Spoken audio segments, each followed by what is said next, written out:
Hey guys, I just wanted to record a really quick video for you today, coming back around to this question of trying to think about ecclesiastical Latin versus classical Latin. Um, Thinking about this from the standpoint of teaching, and a question that I often get, which is, which pronunciation should I be teaching my students? In another video about this question, I addressed the issue of what pronunciation should you learn if you are trying to make that decision, and I said you should learn the pronunciation is going to line up with the text that you hope to be reading. Think about the reasons why you're learning Latin and let that guide your choice. I don't think that's the right way to approach it for our students, though. I think there's another aspect that should come into play when we think about the choice of whether to teach them to pronounce Latin in an ecclesiastical or a classical fashion. And it's really important, I think, keeping in mind the trajectory that the students are on as compared to the adult learner. And that's simply this: when a student leaves from your classical school, or when they finish homeschooling with you, or they finish, whatever the situation is where you have them learning Latin, if they want to continue their Latin study at the college level, they're going to encounter it primarily through a classics program, a classics department.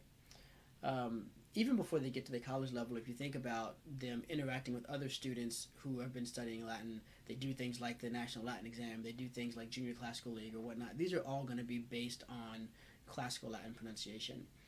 But certainly when they reach the college level, the way they're going to be able to continue studying Latin in college will be by taking courses in Latin through a classics department. There are very few universities in this country where you can study medieval or ecclesiastical or Renaissance Latin at the undergraduate level.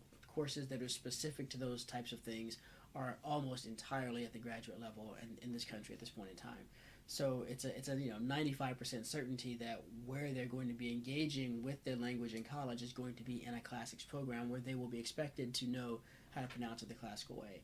They might even encounter a snobbery that is not well founded, but that's nevertheless there, about pronunciation that would cause them to be at a disadvantage relative to the other students' perspective, or even to the teacher's perception of them, if they're pronouncing in a medieval rather than a classical way. So with that in mind, I think it makes most sense to train students in the classical pronunciation even at the earlier levels, so that they have that in their pockets when they come to these later venues for study.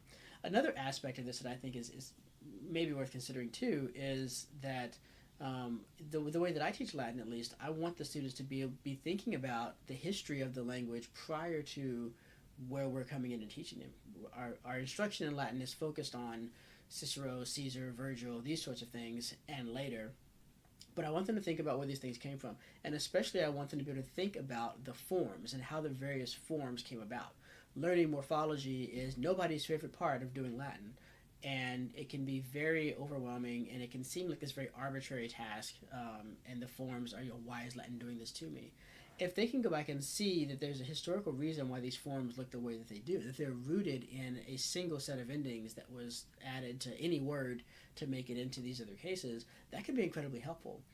And when it comes to that, you have to follow the sounds. Right? Language is developed in the ear, and you've got to follow the way the words sound. Classical pronunciation preserves those original sounds that led to the forms of the cases that we know, and that we encounter in reading. Those relationships would be obscured if you went with the later pronunciation. So I think those are two really good reasons, the one more or less practical and the other more or less intrinsic, to have students learning the classical pronunciation at the younger levels. Now, that said, if you've got space in your curriculum to do a course where they can be reading some medieval stuff or some ecclesiastical stuff, and you can begin to introduce not only that pronunciation, but some of the usage differences that occur, I think that's a huge win. I think that would be a really exciting thing for the student to have coming into college.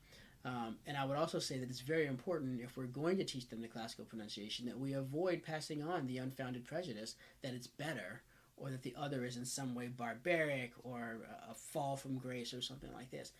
It's just two different dialects, two different ways of pronouncing and speaking. The one is no better than the other.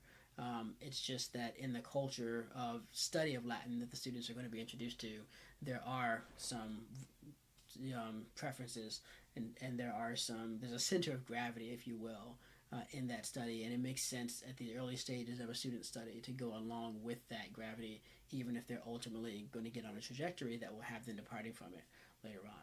So I hope you find that helpful. If you have any questions, please hit me up in the comments or shoot me an email. I'm happy to talk about it with you more. Thanks.